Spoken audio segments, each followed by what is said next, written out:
Words and congratulations. Job well done. And congratulations also extended to the other winners and the nominees. And you make us proud as Corporate South Africa. Without any further ado, I know time is of the essence here. We only have an hour.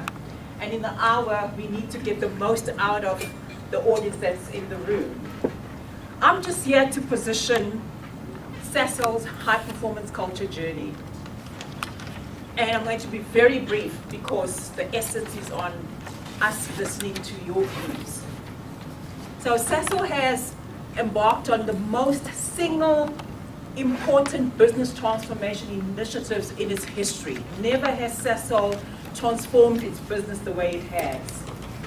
And we also realized that in order to really transform this business, we needed to change the entire operating model. Not because Sasol was beginning to fall down the maturity curve, but we wanted to be fit for the future. So we needed to start now in order to make sure that we're fit for the future. And we were very understanding of the fact that culture is the biggest bedrock and foundation to help us achieve this journey. And for us, culture is not just a variable that we do from time to time. We understand very clearly that is something that we need to do, and it is behind our behavior and values that we need to embed in order to drive this new operating model. So, what does this high-performance culture mean for us as Sasol? For us, it means that we needed to simplify our processes to make sure that they are efficient and effective. We needed to make sure that we have one common goal. We don't operate in silos. We needed to make sure that our functions and businesses operate in partnership, so that we drive one Sasol bottom line. We're chasing the same share price, all of us. So why do we compete as functions and businesses? We wanted to make sure that internationally we leverage the scale and scope of all geographies, including South Africa. We needed to make sure that the leadership of Sasol is inspirational. It is grounded in trust and respect, and also respects and trusts individuals to perform what they are accountable to deliver on. We wanted a leadership that engages and inspires and has empathy. That's what we wanted to do. So, in short, it meant that we have a common goal, that we cascade across the entire organization. Every individual knows exactly what Sasol is trying to achieve. We wanted to make sure that we have inspired leadership who are also inspirational. They leverage diversity and inclusion. They integrate and balance profitability and sustainability. That's the type of leadership that we want in Sasol. We want leadership who is able to attract and retain top talent. If you cannot identify top talent, you do not fit the bill.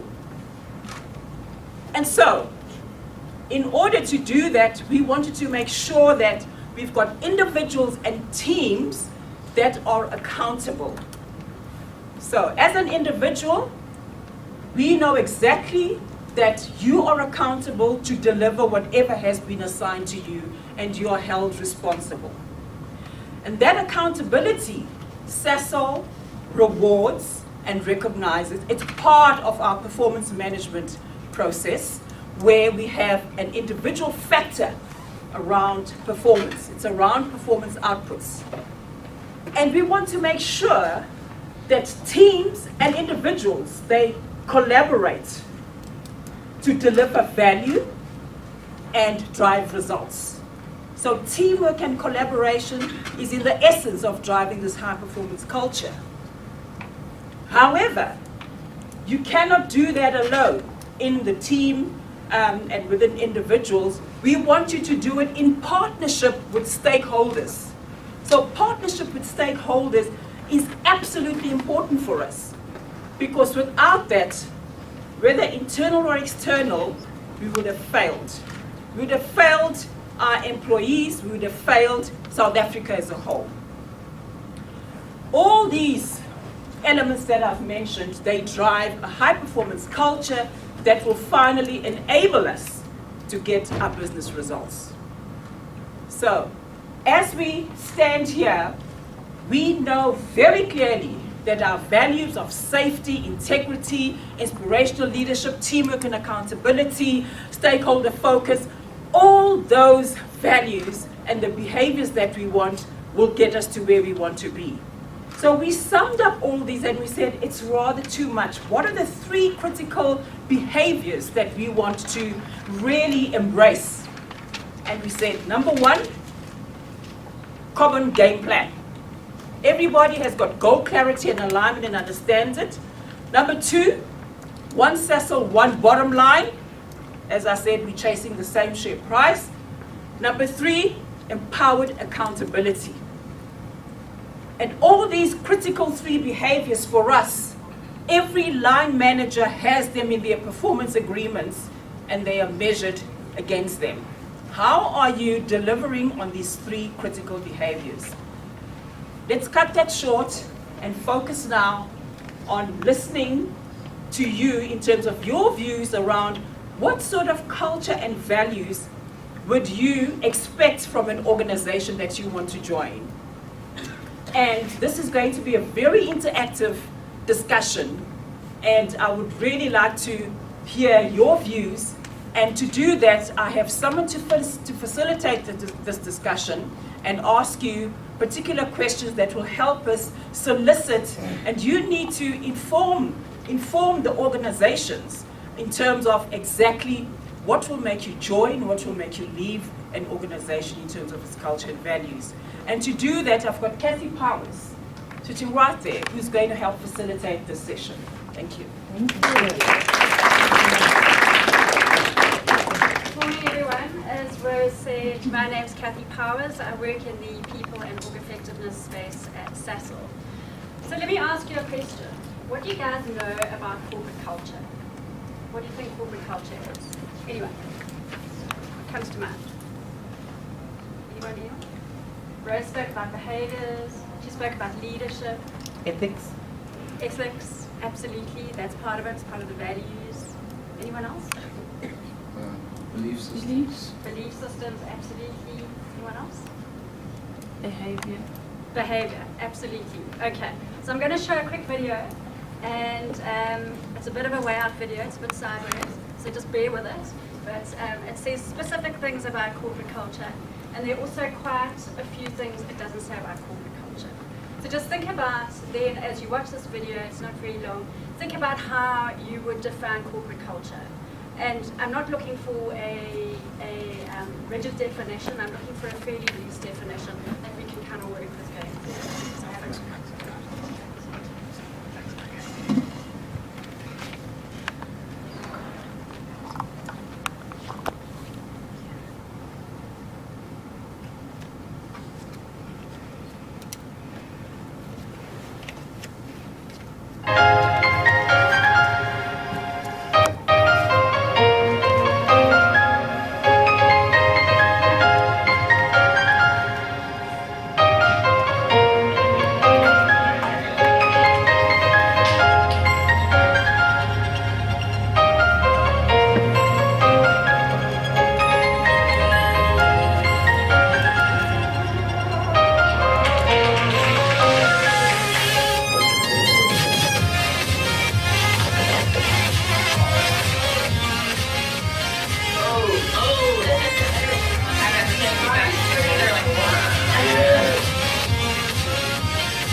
I'm assuming that it's Google.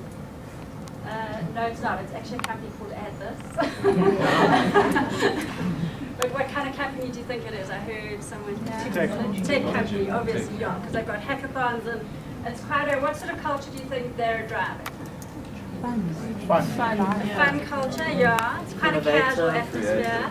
Creative, absolutely. Family, yeah. There's a big focus on community, family, absolutely.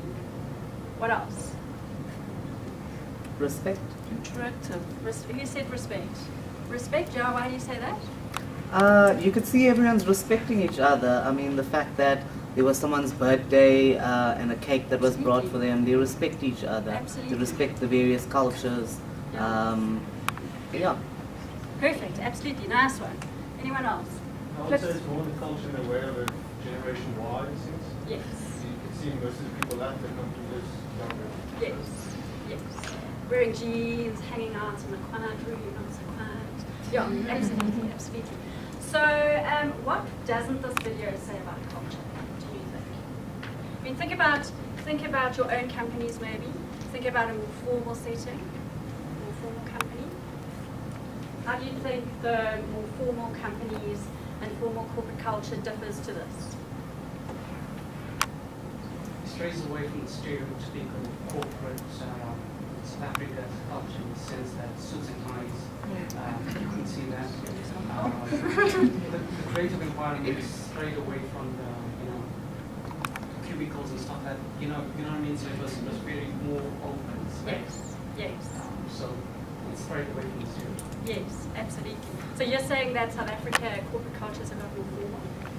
Is that what you're saying? It depends on the Mostly? but I'd assume that's the more large scale.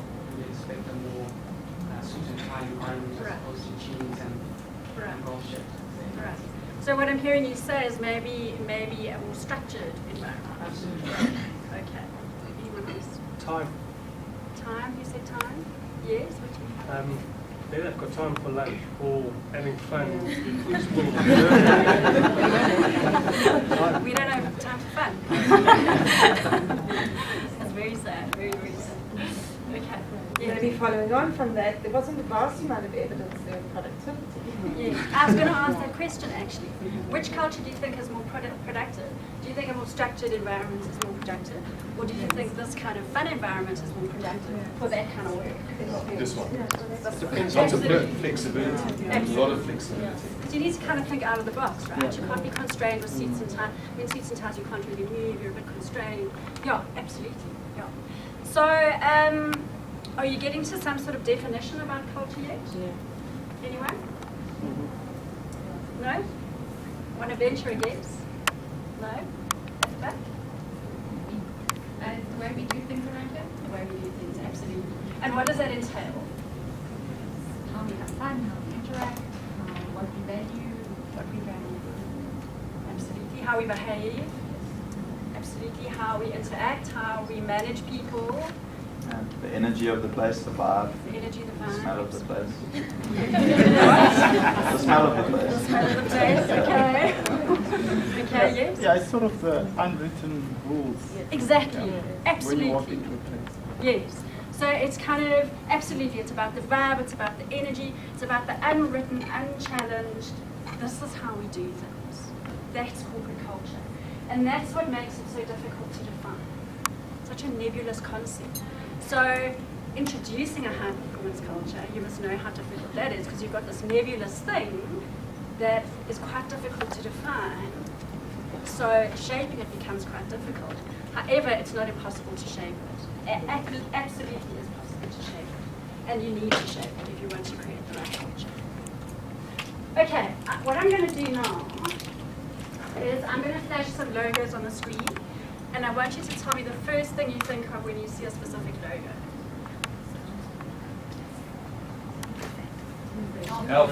Innovation, health. Insurance. Insurance. Absolutely. Discovery insurance. The medical savings. About savings. Okay. Petrol. Oil, energy. Environment. Environment. Anything about ethics? No. No. No. No. Save the world. Environment. Terrorism. These are the good guys. Activists. Activist. Yeah. International Monetary Fund. Conspiracy. So I think conspiracy and money somewhere. What else? Regulation. Regulations, control, Power. power. Illuminati. What kind of culture? What kind of culture do you think the IMF has? Very strict, very rigid. Yeah, you certainly don't rock up in jeans with holes in the knees. You certainly do not do that. Absolutely. Fun. I like social Competitive. What else? Interactive. How do you think their culture's changing? Now that they've listed, now that they're driving profits, do you think they've had to change? Yes. Absolutely. In what way? Messenger's irritating. What did you say? I said messenger's irritating. Messages. Messenger. Messages the new product. irritating. Yeah. Okay. But in terms of driving the profits, how do you think their culture's changing? More structured. Chilled about it, but seeing as it became more serious, that it comes out more structured, serious. Yeah. And possibly a lot more controls. Yes. Maybe their dress is changing. I don't know. Maybe the way they do things is changing slightly. So it's interesting. So what we need to understand is there's a constant interplay between the external environment and the culture, the internal environment. So the internal environment is very much about how we do things. And of course that is linked to what we do as a company. So we produce oil, we produce gas, we produce social networks. We produce apparently financial stability. We produce or promote awareness about the environment, that sort of stuff. And then the culture is the way we do things. And then of course that is reflected to the outside world in the logo and the employer brand. Okay, so the logo and the employer brand says something very, very definite and very specific about the culture and about the way we do things. Next one. Refreshing.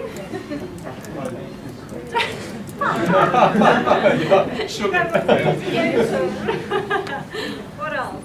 Dominance. Dominance, absolutely, absolutely. I'm not sharing much about success or excellence or just dominance. It's kind of Warren Buffett's top investment. It's falling. Say again? Warren Buffett's one of his top investments. Yeah, absolutely. Very successful company, also very innovative, top management practices. Yeah.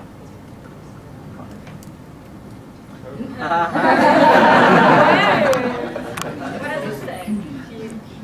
Fracking. Innovation. You can be not so nice. What a hit. Come on. What else? Forward thinking. Forward thinking. Transformational. Transformation. Okay. Success. Stable. Yes, but But it's the share price says it all. So the share price is all. Absolutely. What else? Mining.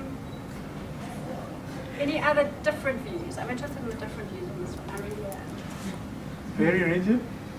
Very rigid. Yeah. Interesting. Interesting you say that. The people, The people. What about the people? based on experience, I think just from meeting different cultures, you get different vibe from different people, and it's always, that positive energy that comes about. And I think it must be the culture that stands out because of the people that's in it. So obviously they invest quite a bit in the people that they have. Oh, really? So that's the impression that you get? Well, the impression we get from you is a sense of pride. Yeah. Okay. Good. Okay. So you get that culture exists and corporate culture exists in a systemic way. So we all exist in a system, right? We don't exist in isolation. So the external world is influencing the culture, driving certain things. and is driving the way we do things. What we do also shapes the culture, and then of course that's reflected back in our external employer brand. Right. So let's talk about then what shapes corporate culture. What are the key ingredients that shape corporate culture? So I've spoken a bit about the external environment. What else do you think shapes corporate culture? Leadership. Thank you. I was looking for that. Who said Common purpose. Common Making a purpose. difference. Like something new like Facebook. Like wow. Yes, absolutely. So it's a common goal, it's leadership. What else? Like the origin. The origin. Look at Google. The origin is something different than they used to have. The whole culture is very different from a lot of companies. Yes. We look at like say the EMF or the IMF, and then you see the origin is to have like financial security, so they have to be Norwegian. Absolutely. That's why the culture is. Yes. But then if you look at a company like Kodak, and Kodak started in a very, very different place and had to completely flip itself on its head in order to compete in a very, very turbulent and changing market. I'm not sure that it succeeded. Yes. People drive the culture. Absolutely. So, yes. I also think the leadership determines how the people are going to react, because I think there should always be a degree of respect. But one thing that irritates me about corporate South Africa is that it's almost like being at school and there's the matric prefect and no, everyone's terrified of, and I'm not saying it must be this ridiculous open door policy or you like suck to the boss or whatever, but I do think this perpetual terrifiedness of leadership is problematic. Where do you think that comes from? I'm not sure. That's what I'm saying. I think it stems from how they decide to behave, and that will determine how the entire organization is going to behave.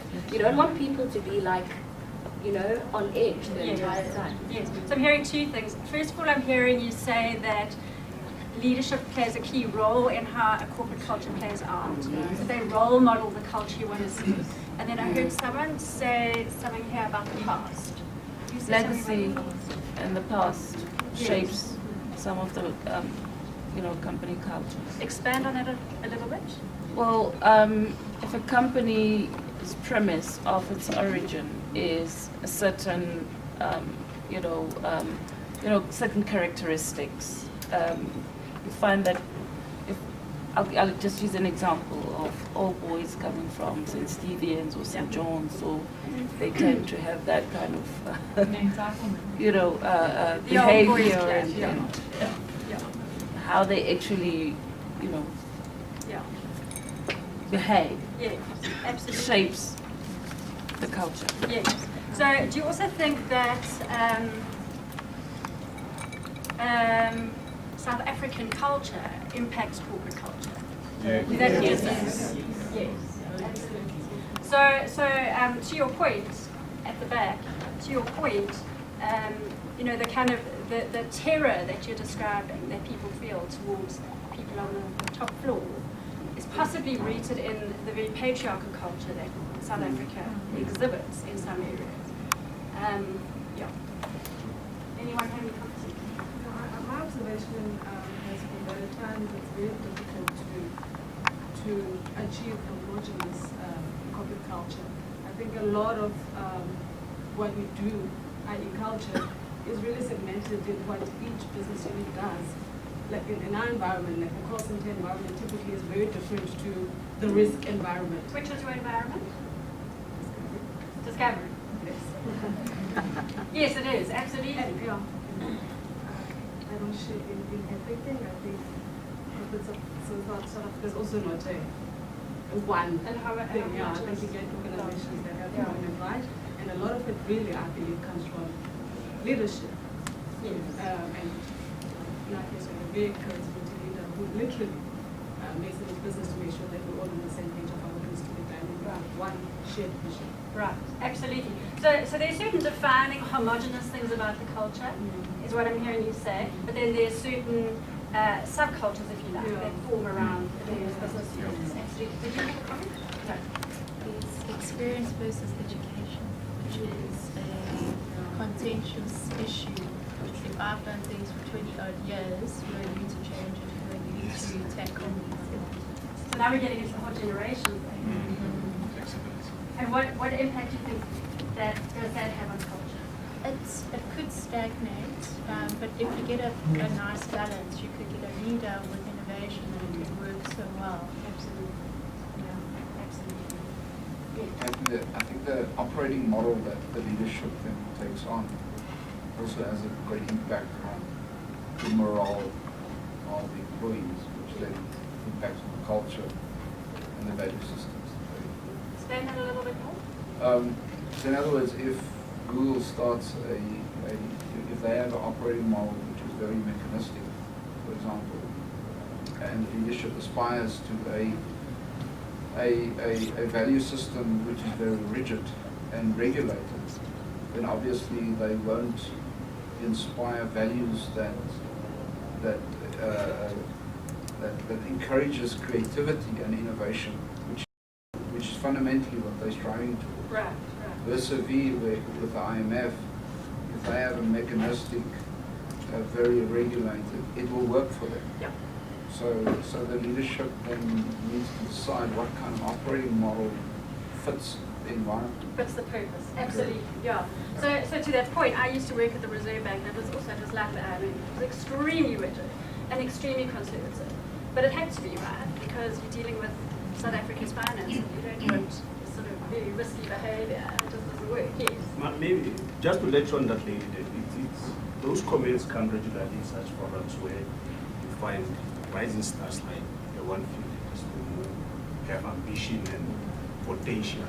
And then they come to the corporate environment, they find these rigid rules that contain them, that give them latitude of movement in such a minimal space, and that create frustration.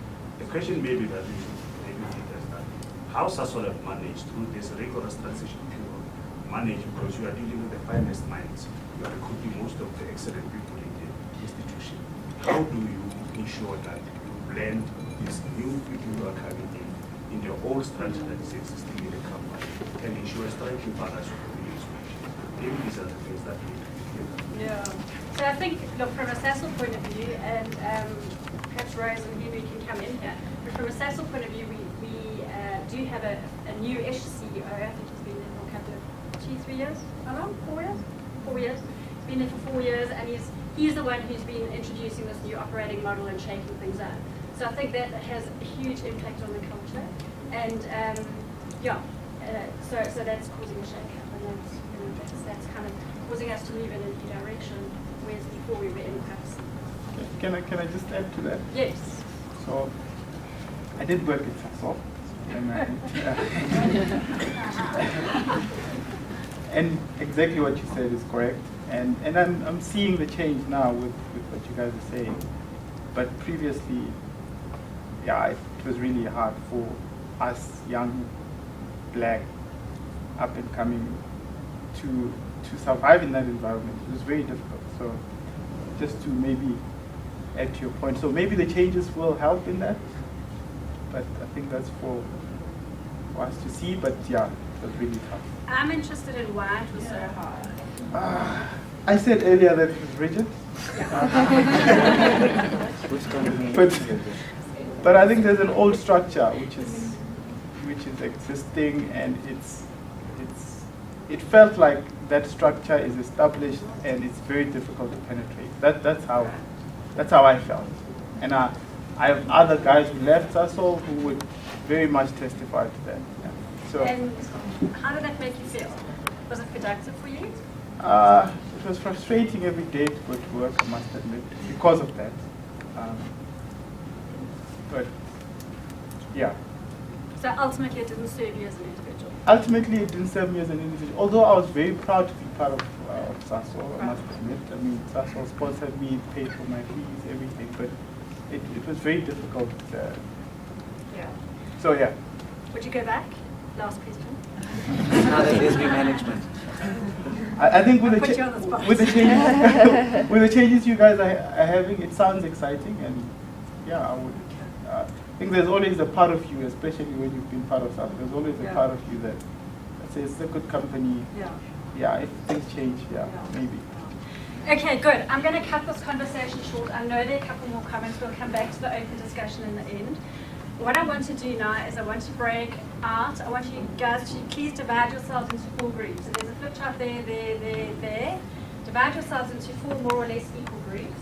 What we're going to do is each group is going to discuss one question. So the first question is, which elements of a company's culture will attract and retain you as an individual? Which are the deal breakers in life? So that's group number 1 over here. Group number 2 over there back, what does a high-performing organization mean to you? And then what do you expect from a high-performing organization? So if you join a company like Sasol, which claims to be a high-performing organization, what are your expectations around that? Okay, so that's the second group over there. Third group behind the cameraman, what are some of the obstacles that companies face when adopting a high-performance culture? And that's that group over there, and you can also explore why. And then the fourth group over here, what impact do you think you can have on an organization's culture? So what is your role and what is your contribution to the organization's culture? And Meg at the back, you might want to join that one. Hi everyone, my name is Nkuli Bukofa. I work for Rio Tinto and I was not sure if I was chosen. Yes, you were. What we put down here were all our thoughts as they were coming through. But one of the major things that came out was a lot of companies always have a value proposition and vision statement that they share with the rest of us and the rest of the customers outside, and mostly you'll find respect, transparency, da-da-da-da. So when you are inside the company, you find that those values that they purport do not actually prevail. So that is a deal breaker. But if it does prevail, then it is a deal maker. It keeps you there. Flexibility, transformation is one of the things that rising stars are looking for in a work environment. A human touch, rewards and recognition, encouraging creativity, good and proper open communication, and skills development is one of the things, as well as trust. A lack thereof is what would become a deal breaker. We've also said, you know, in choosing a company that you go and work for, you also want to align yourself with their values. If they are in congruence with your own personal values, then it's easier, then you're all moving in the right direction. It does become a problem when you find that there is a clash there. One of the big dark things is still, in the South African context, very much subtle racism in the workplace. And the guy that works for Sasol mentioned black in his statement, and that said a lot, because you do still find that there is still subtle racism that goes on in the companies, and when that happens, then there's lack of transformation, and then that lack of transformation also talks to the outside world. The company doesn't really care to embrace broad-based black empowerment. It doesn't really care to embrace employment equity, and those are the things that we look out for, and those are the things that make us run or stay. But overall, we also are very driven people, and therefore want a company that is about the outcomes rather than ticking a timesheet to say you were here at 8 and left at 5, but what did I do, you know? So I could come in at 9 because of my flexible hours, come in at 9 and leave at 4 or leave at 3, but the outcomes I have been able to achieve and the output is there. So yeah, we also spoke about, you know, company focusing on people as a whole. And when we say people as a whole, is because when you come into the work environment, you are coming in as Nkuli, the person, the mother, the wife, the household runner, everything. You don't just come in as an employee. So when you, and most women will attest to this, when you start having children and you now need time off to take the child to the clinic, whatever, you know, there has to be some flexibility around that, and taking into consideration you as the person, also taking into consideration the communities when the CSR projects, what is it that makes your employees tick, and what is it about their communities that you'd like to focus on as a company? If I've left out anything, maybe they can add. Any questions for, sorry, Nkuli? Any questions from the other groups? Any comments? Do you agree? Yes.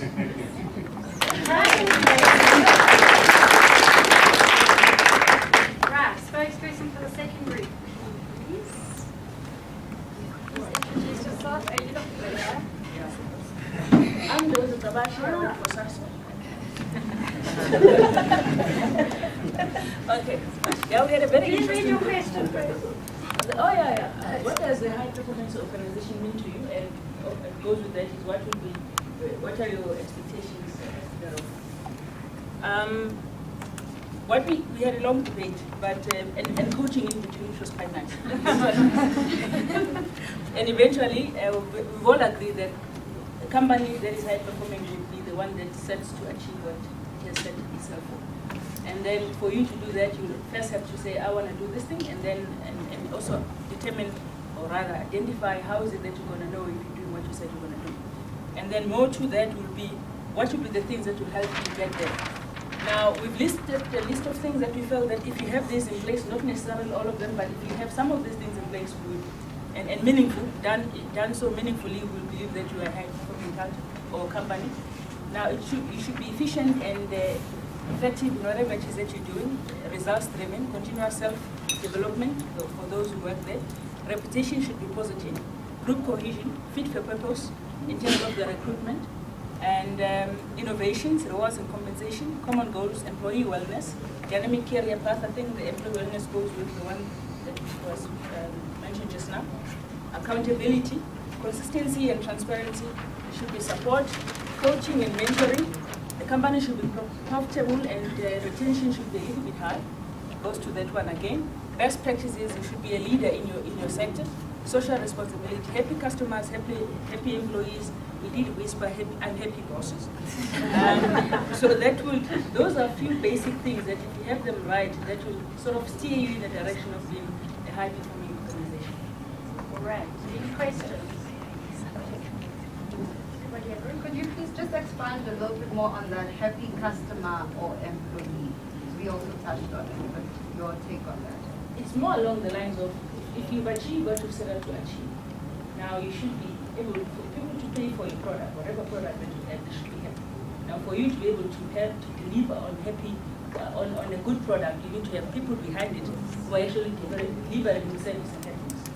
At times it does tend to make bosses unhappy. But it's not always the case, but yeah. I think in terms of the happy, I think it was just the order that you said it in. My thoughts is that the happy employees result in happy customers because they are the persons that are giving good service to the customers. Yes, I'm not sure I agree with that. I've been to a lot of companies and across the counter, the people are hell of a happy, and you know what my service delivery is? Negative. I think I'm a happy customer because the guy across the counter is happy, not a chance. Do what I'm paying for, do it well, do it ahead of time, do it under the cost that I expect, and you make me very happy. Whether you're happy or not is secondary to my concern as a customer. I don't know about that one. Whether the service be continuously delivered,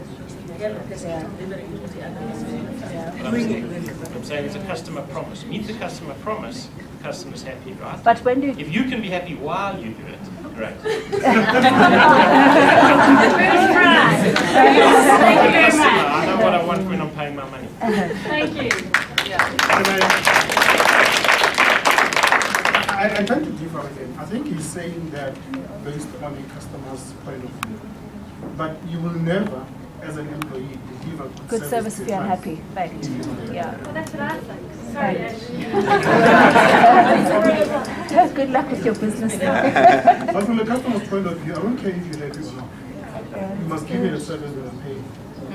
But as an employee, I can't give you a good service. Absolutely. If you're engaged, that you're performing at peak, then it follows that your customers are going to be happy, right? Yeah. Right? Yeah. Life isn't all happiness, so I'd hate to have you on the ones for sure. Spell it. I think maybe what's important in this conversation, and I feel very passionately about this, there is a difference between happiness and engagement. Engagement also has a productivity element to it. It's not just about, I feel happy, I'm enjoying myself, I'm having fun. Just to tie it in, doesn't it depend really on the product or service? For example, if as an army, they have a certain culture, I wouldn't want them to be happy, right? I mean, especially... you understand what I'm saying? Like, and they're productive at the same time. They produce, right? They don't have to be happy, but they produce, right? What do they produce and do they have to Killing people. But let me specific. Let me sum it down. When I say army, going into battle or something like that. Yeah. But if part of your product is tied to service, right? Your value is also tied to your happiness, right? Because that's part of your service, the level of quality that you're producing. So in the sense, you would, in an ideal world, you want them to be happy, right? Welcome. At the same time, you want them to produce. But if I had to choose either or, right? Again, I'd choose production over happiness if that was a choice. But in the ideal world, we really would prefer both. Right. And we're also saying in different environments, different things come to the fore, right? So in one environment, in battle, you want focus rather than happiness. Thank you. Okay, moving on. Yes, last point. I And then we just need want to to add to what the lady just said and now what he's saying. It's very indicative of the industry that you work in as well. I used to work in the hospitality industry, and that industry has the highest turnaround of staff. Highest. And why is that? If anybody here worked in the hospitality industry, they will tell you how horrible the hours are. Let me give you an example. You have a family checking into the presidential suite that's 40 grand a night. Obviously, everything is great. It's a presidential suite. You are, however, working a 16-hour shift for those 3 days because you allocated that family, or that is your task. It becomes very difficult to be happy on a 16-hour shift, watching their kids spending this 40 grand per night and additional. So I think you need to take that into consideration as well, that in this economy that we live and work in, customer service and employee wellness, two very, very different things. Depending on the environment. Just also on that. Go ahead. Okay, really sorry. No problem. Group 3, spokesperson for Group 3, please. Yes, it's Anyone looking at? I was the writer, you can come up. Yeah, that's good. Group 3. Oh, Read the question. Really? I wasn't listening. Okay, our question. What are some of the obstacles companies face when adopting a high-performance culture? What we came up with was the generational gap, the resistance to change. And we were talking about when you come into any organization, there's already a set culture, a set corporate culture of professionalism, how things need to be done and how things will be run, and everybody needs a structure. However, when you've got people of different cultures coming in, different generations, people are going to want innovation, and unfortunately, a lot of companies don't know how to blend and harmonize the two cultures together, and that is when you've got a whole lot of rules of this is how we can be productive, and the other guys who want to be happy in their work environment, and they want innovation, and the one side doesn't see the other, and it works both ways. We find that young people don't respect the older guys because they're coming in with very innovative thoughts, ideas and different experiences, and they have a lot more in terms of, there's no filter with technology. They're coming in with unfiltered minds where they've got so much to give and so much that they want to share. But if you've got a generation of people where things have been done in a certain way for so long, it works for us, we're productive, we've got a bottom line, we've got a huge share, we've got shareholders that we speak to, and they're happy. But that's because we're enforced rules, and we don't want to blend that. That is where there could be a huge cultural change. And I think if we could blend the two and get them both together in terms of respecting each other, then that'll make a huge difference, because the old way of doing things also needs to respect that times are changing. Technology is a huge way to innovate your business, and we've got to go with that change. And so we said one of the obstacles was the resistance to change in terms of generational gap. Communication is going to be a huge thing in terms of, there's very little open and clear communication between departments. There's cliques, there's this is my department, that is your department. This is, I'm a certain level, you're a certain level. And what happens is we find that people are limited to only being with the people that they hang out with that confirm them. There is a huge difference, and that also links to the diversity and the cultures in a company. We don't actually blend in terms of opening up to look at things differently from other people's point of views. I actually mentioned that South Africa has got a very staid, old corporate culture which still stems from American and Western culture.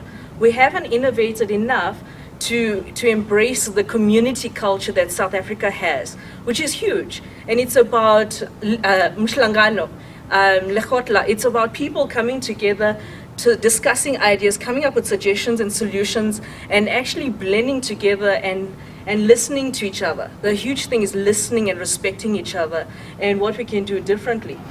In terms of our values and belief systems, what we were talking about there was the fact that you have corporate cultures where managers or senior management teams, boards of directors come together, they go away for retreats and get these amazing, beautiful organizational values that they then enforce on the entire workforce.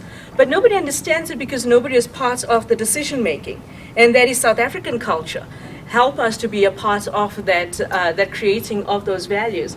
And it should include human values, not just organizational values. Organizational values have to be in place. You've got to have integrity, don't steal something. You've got to have innovation and things like that. But how many people actually understand what that value means and how to physically use it in my everyday interaction with each other?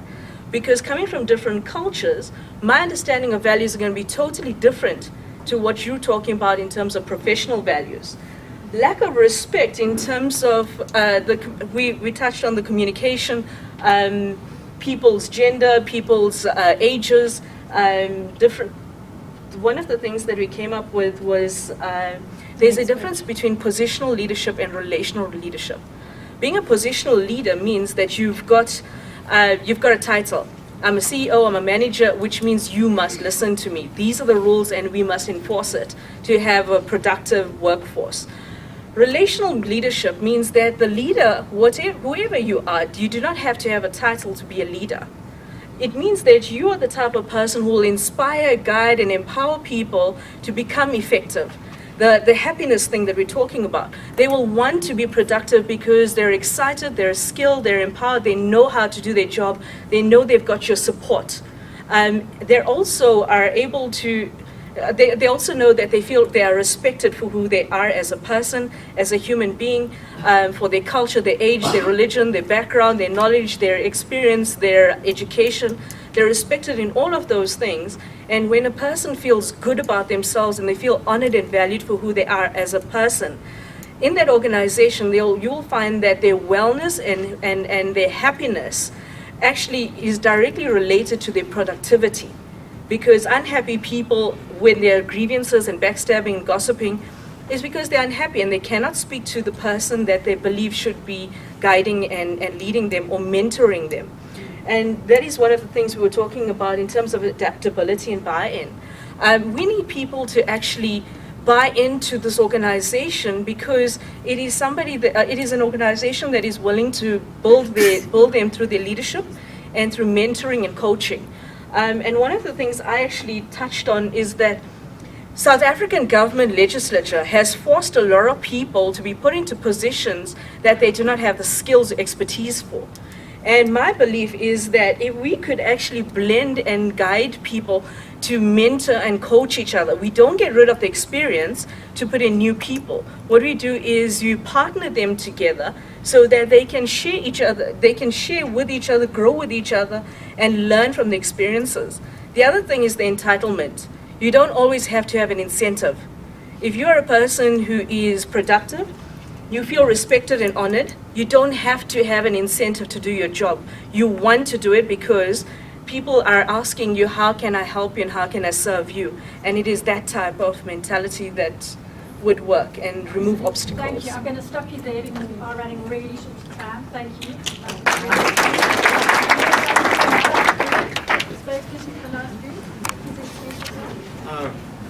Ladies and gentlemen, I'm Concha de Villiers. I'm an HR student at the University of Pretoria.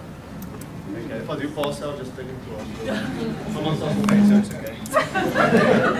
Okay, so the question was, first look at the first part of the question, which is what impact do you think you can have on an organization's culture? Well, before you can have any influence on the organization's culture, you need to understand the organization's culture and what it comprehends. And a lot of people, a lot of problem people have is when they come into organizations, they keep to tend to their own culture, which is why it's important for them to have, to be led and diverse to management. So they can learn to leave their personal culture at home and to embrace the organization's culture. Then by being informed and understanding of the corporate culture, they can be committed to its culture. And thereby, they can lead to the contribution of it. And understanding that culture can lead to different methods that can be used to increase efficiency while still being accepted by the corporation. So when you understand the culture, you can change it in ways to make it more efficient with not being alienated by the rest of the corporation. Okay, and another thing we touched on was communication between departments. Usually in big corporations or conglomerates, each department has its own culture, like the IT department or the human resources department.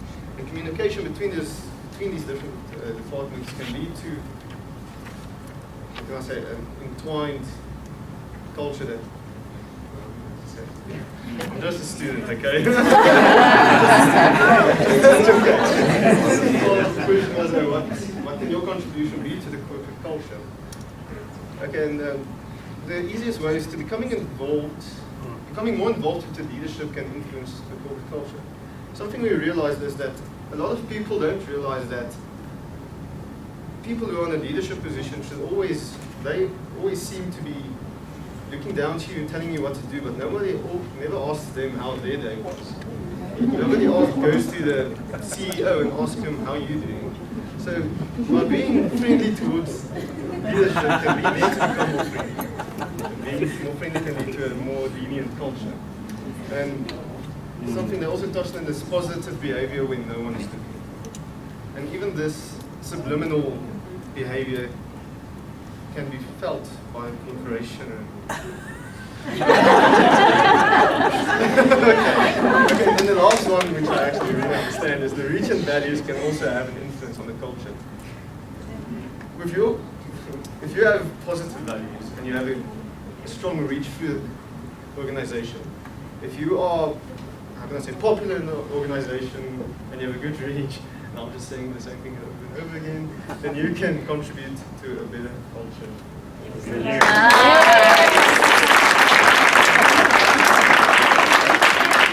Arvia's on the edge of her seat. I'm going to take 3 final comments from the floor. Do you still have a final comment? We put it into. You're fine. Okay. One.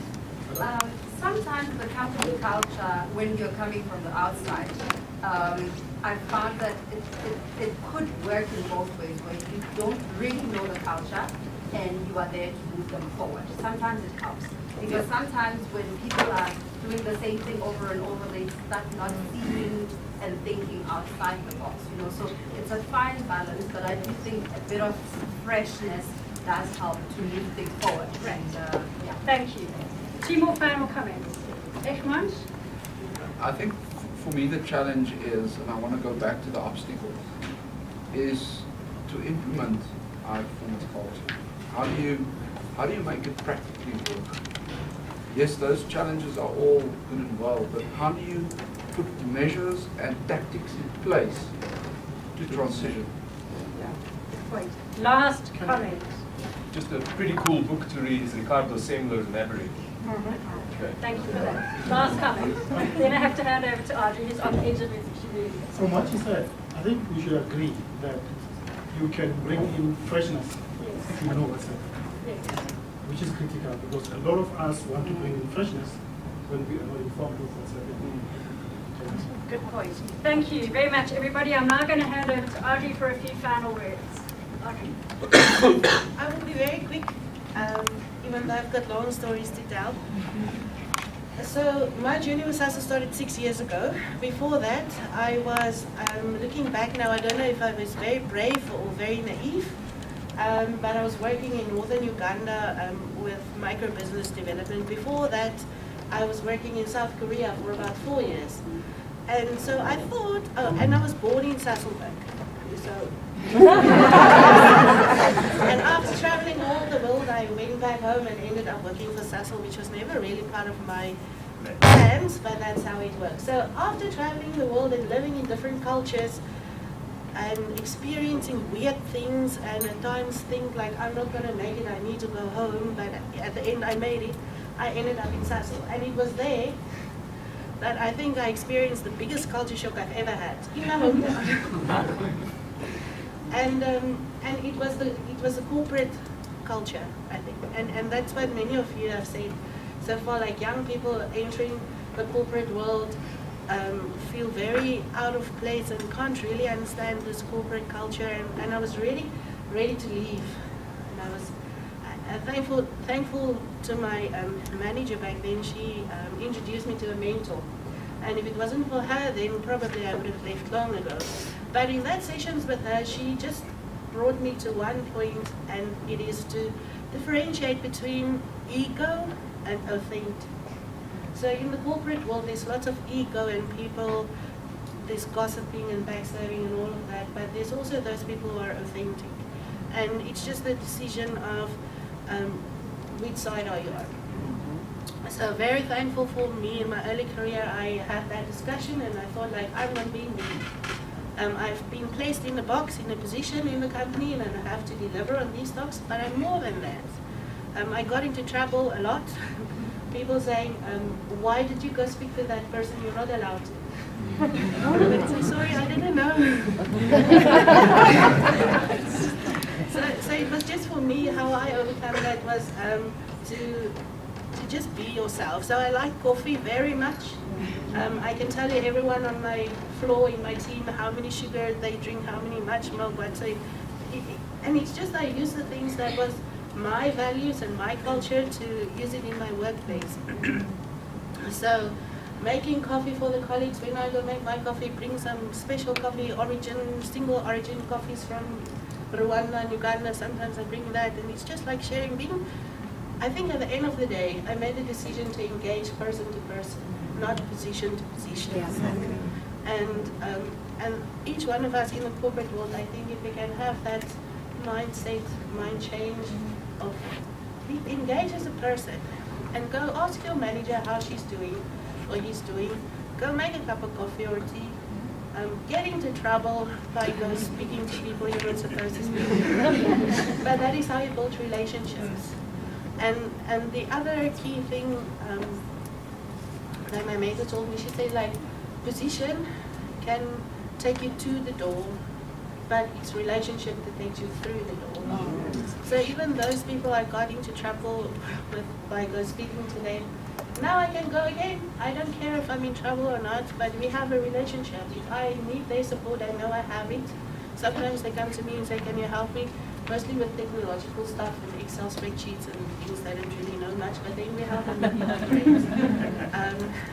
And I think that is the role we can play as individuals in this big corporate culture to change it, maybe one person at a time.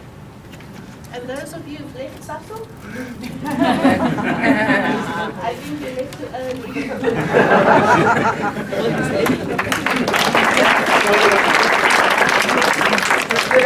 Thank you so much to all of you for the wonderful contributions. And Audrey, thank you so much for your insights in terms of just the values and behaviors that you saw in Sasol, the ego versus authenticity. Thank you so much for just laying that foundation. And it's so important to realize that living the values and behaving in the right manner is what makes us. And for someone to tell a story like how Audrey has told a story around that leader who was authentic, we need to embrace it and just ask ourselves, what story will be told about me as a leader? Is that going to be a living thing that is in the DNA of the system of this organization? And that's the most critical thing in terms of embedding these values, not just make them stay on a chart. So everything that we've gathered from this forum, I've got my relationship leader here. I'm not going to say positional leader. Henry Chandler is responsible for talent sourcing in Sasol and relies heavily on this high performance culture, really working, really being embedded. Sasol is striving to be an employer of choice, striving to be a transformed organization. South Africa has really proudly nominated Sasol amongst the top 10 best employers in the country. And South Africa has actually nominated us for that. We've received gender awards and the second runners-up in the gender awards. So we up there in the history of South Africa in terms of what we're trying to do. And thank you very much for all your contributions.